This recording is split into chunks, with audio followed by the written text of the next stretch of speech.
Hello and welcome to the Tap Market Podcast. I'm your host, Troy Scarborough. I'm an entrepreneur who has started, acquired, and more importantly, is focused on growing companies. In this podcast, you'll hear from entrepreneurs about how they got their start, what their company is about, what has worked for them to get to this point, and how they plan to build their brands. Expect to find actionable tactics that you can use to grow your business and get motivated to get through the grind into a meaningful entrepreneurial outcome that will change your life. I'm thrilled to have you here. Be sure to follow us on YouTube and Instagram at Tap Market, and let me know if you've been listening to the podcast. I love connecting and hearing from you. All right, let's get to it. Hey everybody, it's Troy from the Tap Market Podcast. Today we've got Vince Radish on from Native Source. Vince, very good to have you on here. Vince and I got together at CapCon recently working on our businesses. Vince, tell everybody what your business is and how you got it started. Hey, so as you said, I'm Vince Radish. In case anybody's wondering kind of why it's dark in the background and it's light over there, I'm over in South Korea, so I have a little bit of a time difference.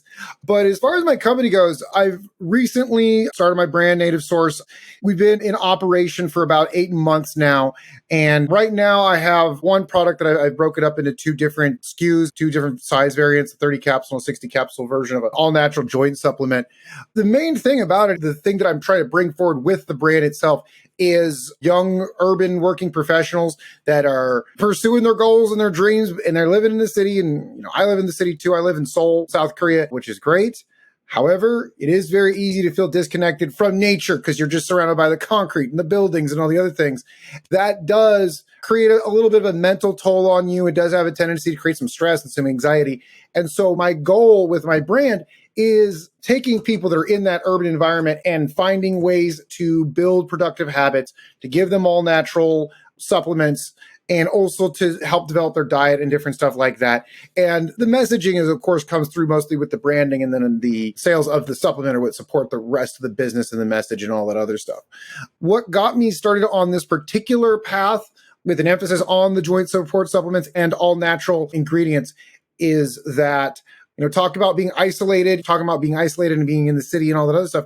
One of the other big things that all of us in the human race had to endure for the last couple years of being isolated from each other was a lot of these different restrictions that came through as it relates to COVID. And I know there's a lot of different people that have different opinions on whether it was handled well or not handled well. But one thing most of us had to do was get vaccinated.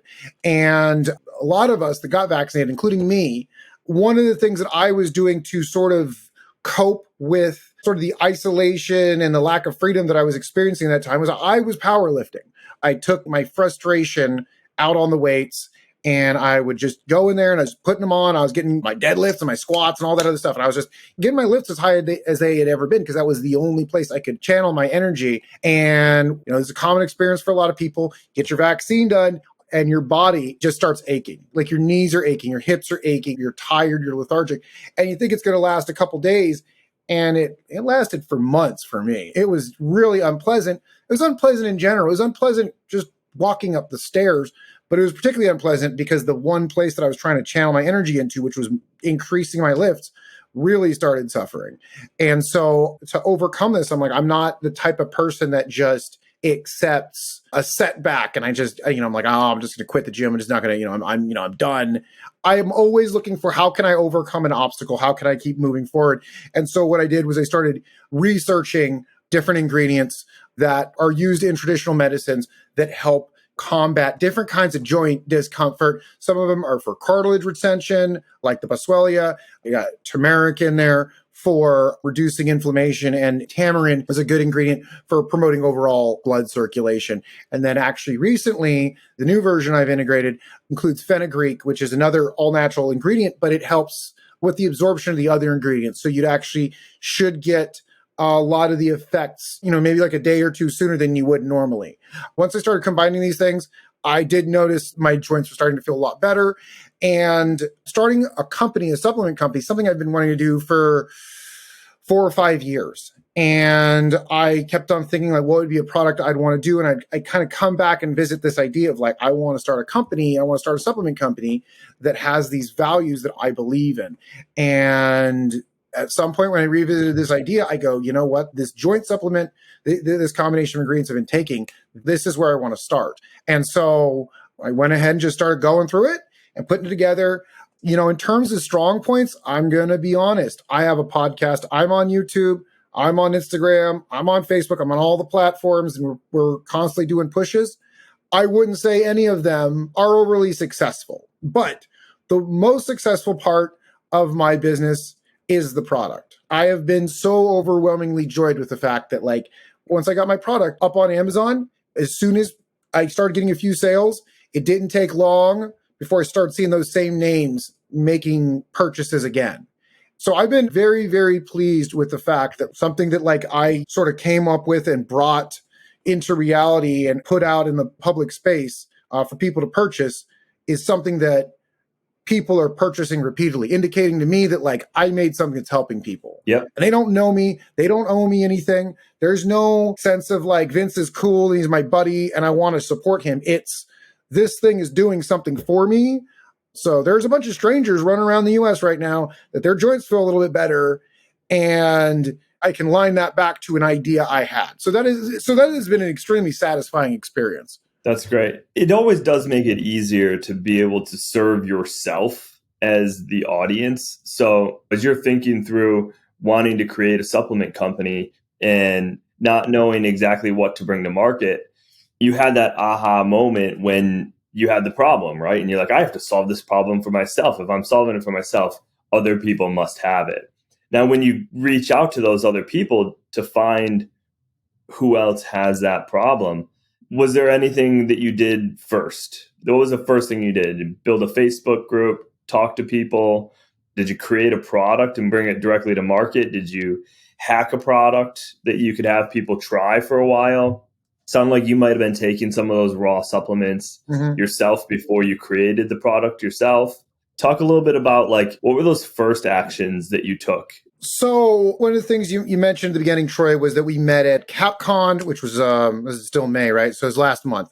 I attended another entrepreneur conference back in 2018. And that was the year that I was like, I want to start a supplement company. And a lot of analysis paralysis, theorizing, and coming up with ideas. And that's the reason that it took me so long, was I just kept on getting in my own head about ideas and trying to tweak it and trying to do everything, like theorizing about everything. And at a certain point, I'm like I'm never executing. Like, this is just going on forever, and I'm not executing. And then some other life priority would come up, and so that would delay it. And then I'd come back to it, and then delay. So it was like this constant thing. And so last year, I was messing around a little bit, and with a few investments, and I did okay. But then I was like, this isn't going to make me rich. I should take some of this money and I should start my company. And so what I decided to do is, rather than trying to just over-engineer a bunch of stuff and go through this big, long process and I'm not saying don't do it. I'm just saying, in my case, I had seen the folly for myself and my personality of doing that, of trying to overthink it. And I just decided this time, rather than going through talking to people and interviews and all this other stuff, I'm going to just make this product that I like. And I did an abbreviated set of developments on the labeling and the concept for the branding and this other stuff. And I put my order in for my inventory. And I just decided I'm going to move forward on this. And kind of little funny thing about it is, I originally put in for 1,000 units. When they finally were made, the Amazon warehouse had to get broken up into 2 different shipments. They lost 500 units of the shipment. They ended up reimbursing me, but I originally ordered 1,000 and it ended up being about 500 units. And to be honest, I'm actually very glad that happened, because the particular thing I did of, like, I'm just going to rush and I'm going to get this to market. I would say that anybody that's considering their first run on a new inventory order, I would recommend doing 500 units. I thought that was ideal, because that gives you enough space to kind of work through some of the stuff and get some sales and all that initial stuff. But it also is a small enough number to where you can kind of learn some of your lessons and iterate, because as soon as the rubber hits the road, you're going to just notice little things like, oh, that label, I want to change this or this other thing, or maybe, hopefully not, but you get some negative feedback. That can happen. And you realize, oh, that's something, let me go ahead and contact the manufacturer. And that was an easy fix. And so by having enough to kind of run off of, but not so much that you're like, you have months of inventory that have issues that you want to fix. Having that smaller number actually is very helpful for you sort of iterating, especially on a first run. Yeah, not only iterating, but in Amazon, they've changed their storage fees, their long-term storage fees. Mm-hmm. And those can start to rack up pretty quickly on people. If your sales rate isn't very high yet because you don't have a ton of traction, you might be paying all of your profits, if not more, in long-term storage fees if you have too many. Now, a lot of that can also depend on the size of your product. Your product's pretty small. It's a little jug. So it's not taking up a ton of space there. But if for some reason you have a big product, like let's say like FlyDad backpack here at Amazon, your storage fees are going to be that much higher, right? So just keep that in mind also with your MOQs. You may want to get them sent to you if you can. You're in Korea. That's a little harder. But you may want to get them sent to you and then portion them in as well. That's a great point. And actually what I did so I'm currently on my second inventory order. So the first one, which is this guy, this is the first one I had. I have the physical bottles, but they're in my office, and I don't have them with me right now. But I got a new version with a lot sleeker design, different brand name, a bunch of other stuff. The first product was good, but this one is a much cleaner looking product, and it has a couple extra ingredients, and it is a better product. For sure, it is a much better product, but the first one was still good. So I'm going to go back on what I said a minute ago just a little bit. I started seeing sales pick up, and I started getting worried that I was going to go out of inventory. So I started kind of scrambling because I knew I was going to be doing a second order pretty soon. And I started looking for manufacturers that could give me a new inventory run. And the estimates they were giving me for the timeline, I started being concerned that if I had a sudden uptick in sales, that I was going to run out of inventory before I could get the new inventory run in. So I actually went out and looked for someone like a manufacturer that could produce the stuff a lot faster than their competitors. And initially, the reason I didn't go to them was because when my VA went out and talked to some of these manufacturers, they said that they could produce the stuff in 6 weeks. And everybody else was saying 12 weeks. And I was very skeptical that was possible. I was like, they're saying 6 weeks. That sounds kind of like BS to me. But I started having sales increasing, and I decided this is a risk I'm going to have to take. So maybe they're full of it, but I'm going to go ahead and move for it. And then I started talking to their account representative. I started doing some research on their factory. And I just saw that it was just because they were a bigger operation. They were a huge step up from the manufacturer I was using. And that's the reason they could get it done faster. But because they're a higher level manufacturer, they had a much higher minimum. The minimums I had for my first manufacturer, I believe, was 288 units. That was the minimum. This one, it was 5,000. So I had to say, okay, am I going to go with this one? What's the priority? How am I going to make this happen? And it was the inventory order. I don't know if this is kind of a weird thing to discuss, but in order for me to get 5,000 units, I needed to be able to put up 20 grand. And so I had to kind of figure out where am I going to get 20 grand from? And I had little bits here and there and all over the place, but I was freaking out because I'm like, well, how the hell am I going to get that much money in 4 weeks? Basically was what it came down to. It wasn't just the amount of money, it was how quick I needed to get it. And I'm like, how am I going to get that much money that fast? I talked to the guy in the morning and he tells me this thing and I'm like, okay, what the fuck can I do about this? And, I kind of put in a couple loan, submissions. I checked, how is this account doing? When can I get this over here?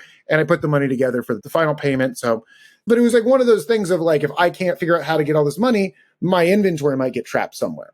But because I ended up with 5,000 units of inventory, I'm obviously not going to be able to send that all to Amazon at once as a new seller.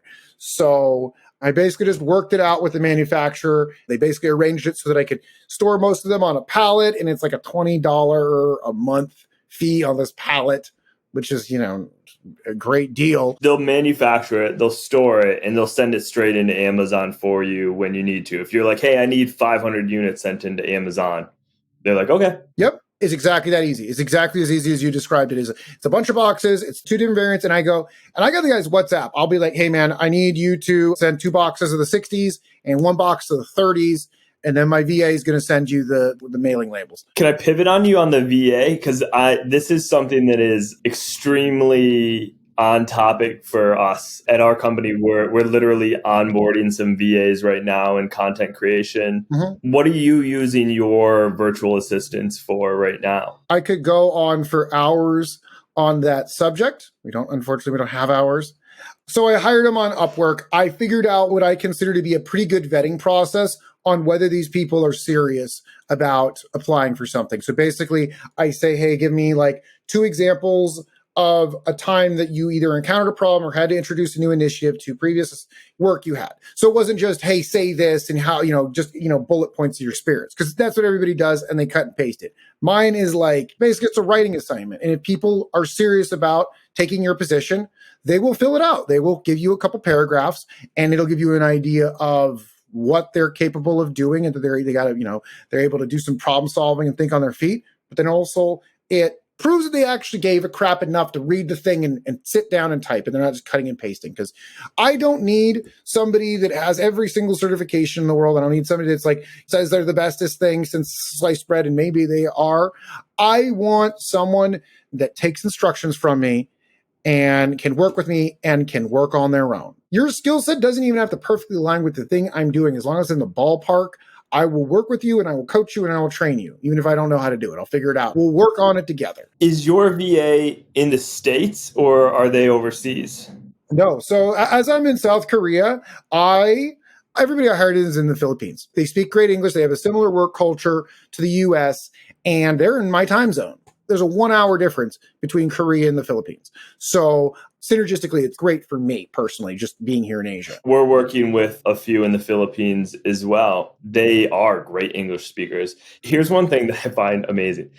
They are so polite. Mm-hmm. They want to do work with and for you, as opposed to like Americans get a bad rap. We're always complaining. We're always not satisfied. Everybody has an excuse in the States. The Philippine VAs, thank you. How can I help you? What can I do for you? Like, I hope this satisfies you. All of those comments are just so true about their people. And we actually worked with an agency that helped us to find the right people. So they've built a team and they've done training.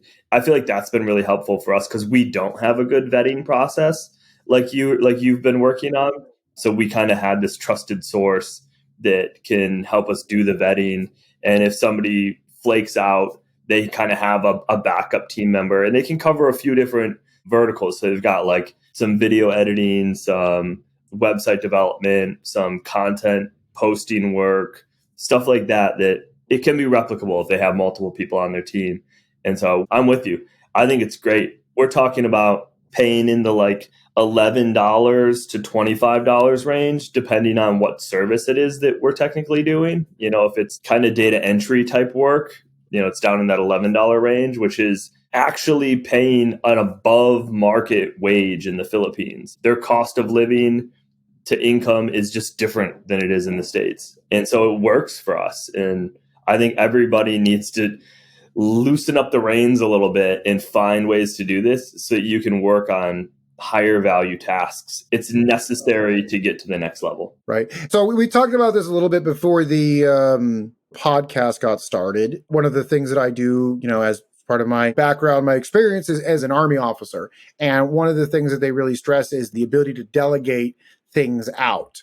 And that you need to sort of have that in your mind of how can you structure your task and your purpose and your mission and all that other stuff to where you can hand chunks of that to people. You give them like what we call a left and right limit to operate within. And that means that like you have to tolerate that people are going to do stuff not the exact way they're going to do it. They maybe wouldn't form the idea the way you do. Maybe they wouldn't do it as well as you think you would do it. You have to be patient. You have to let them go. And you have to think of it from a nurturing point of view. You need to develop them in the direction. But that means that 1, you have to be patient. 2, you need to know how to give them the right amount of instructions, but not so much instructions that it constrains them. Because sometimes they come up with ideas that you would not have come up with and that are great. Going back to actually finally answering your question, I have 4 right now. The first one I hired was a Amazon listing manager, just because I knew from looking at Amazon that there were little peaks and valleys and hidden little things that, like, me as a first timer was probably going to miss. And I didn't want to have huge delays because I forgot to get some piece of paperwork from somebody, or I filled this thing in wrong. So the listing got dragged down, and like little stuff. So I was like, I want somebody who's got some experience setting this up. I hired them first, and then I hired someone that basically, somebody that kind of ties all the different little email services, or like a survey thing, or, you know, your website, your landing page, like kind of like somebody that ties together all the little gadgets that you have for a website. I guess you could call it a web developer, but kind of like more of an email landing page kind of person. And then, of course, social media, a social media person to sort of kind of do the grunt work on editing podcast clips, or making, you know, different little infographics to put up, you know, on Facebook and on Instagram and all these different things, and sort of keep the gears turning on social media. Because, you know, a big part of the social media game is just consistency, like just getting this stuff up there frequently. And if you're the entrepreneur and you have to constantly take a break because, oh, I haven't posted this today and I need to do this, you know, you're taking yourself out of the mind space you need to keep yourself in, of thinking strategically and decisions and problem solving and that kind of stuff. So I got that. And then a fairly recent addition that I got on board a couple months ago is a package designer, with the specific reason that I wanted someone that not only does do some package design, but specifically that I wanted someone that could create mock-ups and multiple different variations of mockups, so that I could run split testing. And what I did was I ran a bunch of Facebook ads, and I had Abby, my package designer, give me a bunch of different package designs for my joint support supplement, because I knew I wanted to do a rebrand. I knew I wanted to change the packaging design, the logo, and the whole thing. So rather than me just kind of trying to do it off of intuition or just asking a few people's opinions, so like I wrote down 8 different brand concepts. You know, I described them in terms of like, this one's energetic, this one is feminine, this one is neutral, this one is, I basically like came up with 5 different criteria for like describing the personality of the brand. And I gave that to her, and she went ahead and gave me 8 bottle designs with these different brands and different coloring and different, all that other stuff. And so we put that up there, and then, you know, I picked a couple of them, and then we sort of did a couple iterations, so that the current design I have, I think probably went through 4 different iterations to get to that point. And even got to the point where it's like, I have the logo and the name and the color scheme and all that other stuff. And it's just like tweaking really small things. And maybe there's a little bit smaller, maybe instead of having 4 boxes, you have 3 boxes, you do, you know, put in this little extra thing, and just kind of split to, you know, just comparing those, just little micro variations. Of course, with anything, depending on your sample size, how accurate it really is. And it might even be a little bit different depending on, you know, who knows. But the main thing that did for me was going through several different iterations. At the end, maybe a couple of them were pretty close, and I just picked them on my own. But I had tested it so much that I was extremely confident that I was as close to an optimal design as I was going to get. You know, once I had that, I was like, all right, this is going to be an excellent packaging design. I mean, when you look at it, it's relatively simple looking. It's black, it's got some boxes, but how that was performing against the baseline of the mock-up for the old branding, it was getting much, much better results. And so I have a lot of confidence in the new design, and it's pretty slick. So I'm pretty happy with, you know, how that ended up. How would you say that you're sort of serving your customer the most today? Like, how are you attracting new customers and then serving them, I guess? That's a pretty multi-layered question. I do have a Facebook group that is branded for Native Source. It's branded for my company, but I basically have most of the management done through one of my friends that's a personal trainer, and he'll host like online challenges, and he'll do live trainings twice a week. And that gets sort of the community development and the serving the, you know, the real core, hardcore audience fans. And most of that I did collect through different Facebook ads and challenges, and, you know, sort of that core group.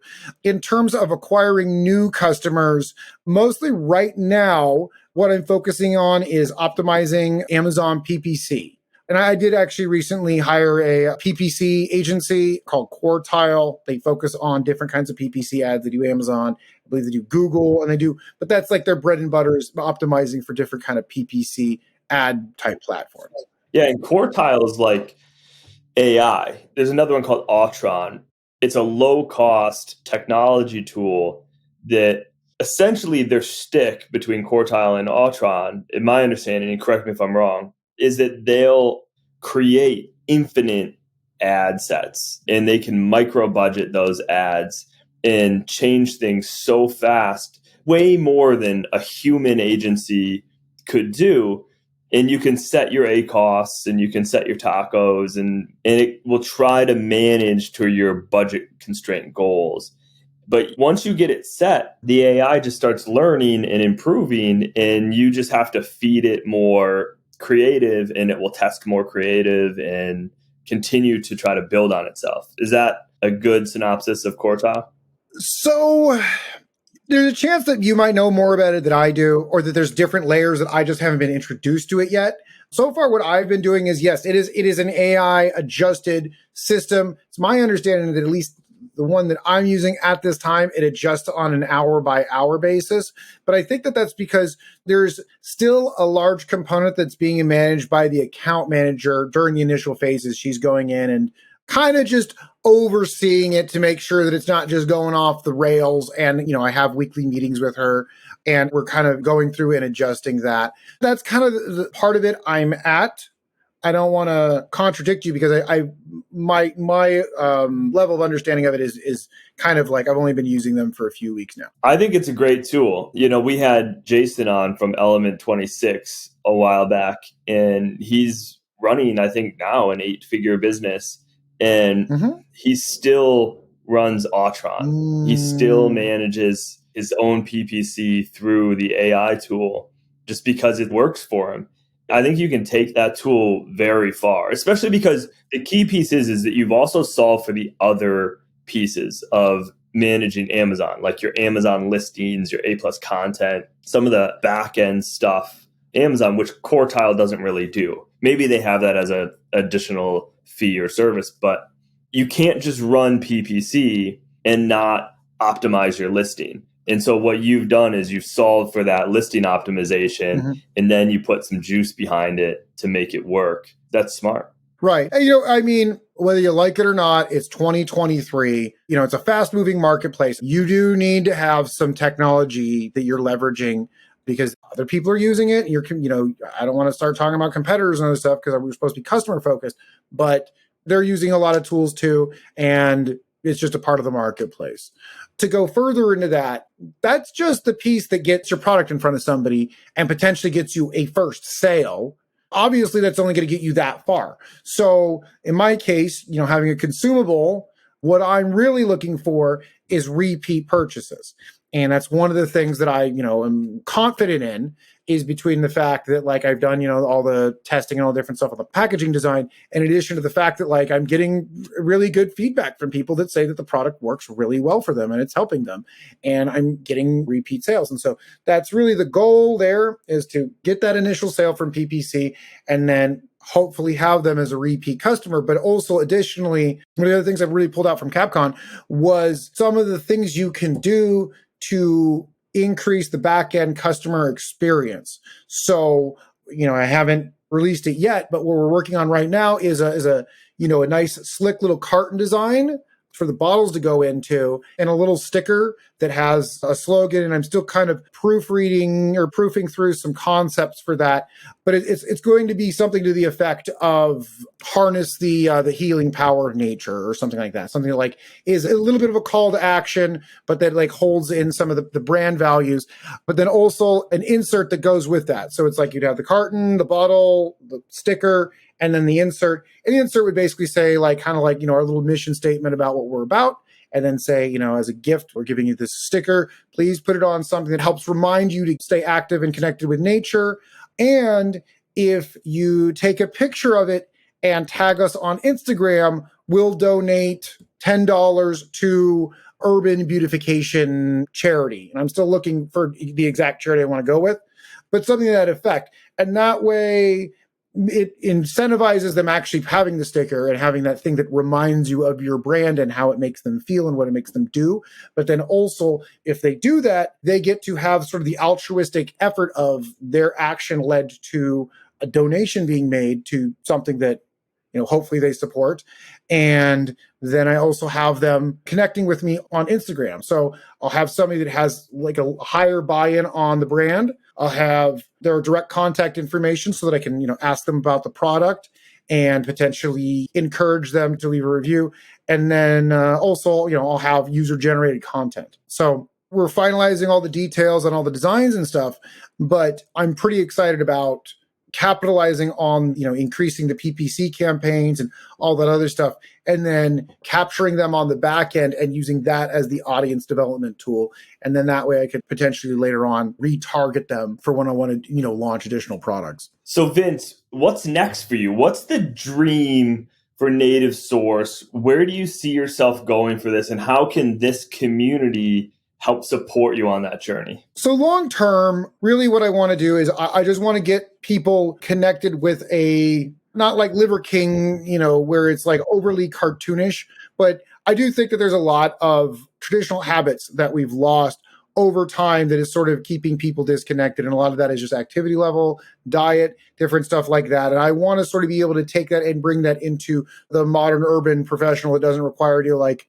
go live out in the woods or eat raw animal organs, any of this stuff, but like finding a way to like introduce some of that stuff, some of those naturalistic things that we've sort of let behind back in. That includes, additional supplements. One of the other things that I didn't really get to talk about this, but I'm also a trained chef. Food is very, very important to me, especially being able to take the raw ingredients and being able to turn them into something. And so I want to be able to eventually break out into that space too, of having macro balanced prepared meals that people can eat, build up the credibility of my brand that we stand for a certain set of values, and then using that as a platform for other kinds of products. And so the trust that I can build with the supplement line, also use that same trust to build up meals and other food products. As far as the community goes, anybody that's an entrepreneur knows that it's a constantly developing. You're constantly like looking for what are the things that I can do within the short term. You have a long-term vision, but you're constantly like tackling challenges that are within sort of this short space of the next few months. And so, as I explained earlier, kind of what I've got going on working as far as the insert and trying to use that to bring people into my brand, I can't, precisely say what will be my next problem set within 2 or 3 months of rolling that in if it's a success.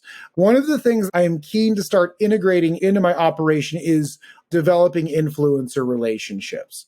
Part of the reason that I'm not doing that very much now is simply for the fact that I just recently released the new inventory with the new branding, and I want to make sure I dial that in and I have those processes set up well and that I'm staying on top of capitalizing the PPC stuff. One of the things that's, I assume that your podcast audience of entrepreneurs have a wide range of experience. Some of them have probably sold a couple of businesses. Some of them are probably haven't even ordered inventory. And then I'm sure there's people in between. One of the things that I would say for people that are new to this whole world is it's very, very easy to get yourself distracted with little side things and not be able to like narrow down and focus and prioritize and execute. And I've been through that too, as I was describing when starting in 2018, I was not really prioritizing as well. And that was keeping me from executing. And so while I do have some things that I want to do, in the next few months, I want to be able to always identify what am I able to execute right now that's going to build the brand, that's going to better serve the audience. And right now, as I said, it's the inserts, but I do believe in a couple months that it's going to be the nice little intricate development of relationships with influencers. So if that is, a skill set that people have in your community, go ahead and message me, on Facebook, I'm Vincent Radish. On Instagram, I'm Vincent.Radish. If you message me, I might ask you a couple like little silly questions just to make sure you're not like spam or an AI or something like that.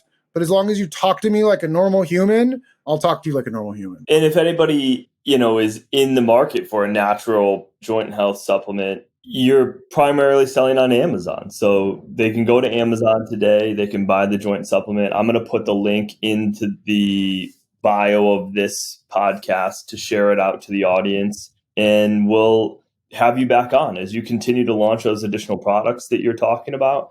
I look forward to hearing more about them and pushing them out to the community and making some introductions. I know some other supplement brand companies like Drew Camp at Tedco comes to mind. He's not working on joint supplements, but he's got a great pre-workout, but his audience could be a beneficiary of yours. So we'll make some introductions for co-marketing business to each other's audiences, and look forward to having you back. That'll be fun. All right, man. And seeing you when you're stateside again, All right, next year. Vince, I appreciate your time. I appreciate you coming on, bud, and good luck with growing the business. We'll talk soon. All right, man. Take care. Hi there. If you found this podcast helpful, I would appreciate it if you took a minute to leave a review. This increases the reach to more entrepreneurs and other people interested in the products, brands, entrepreneurial stories, and their successes, so we can create even more positive small business outcomes. Take a screenshot, tag me in your social stories to friends. This means the world to me to know this podcast has influenced your day and life in a positive way, and that we get to be a part of your own journey. With gratitude from me, until next time, go make it a great day.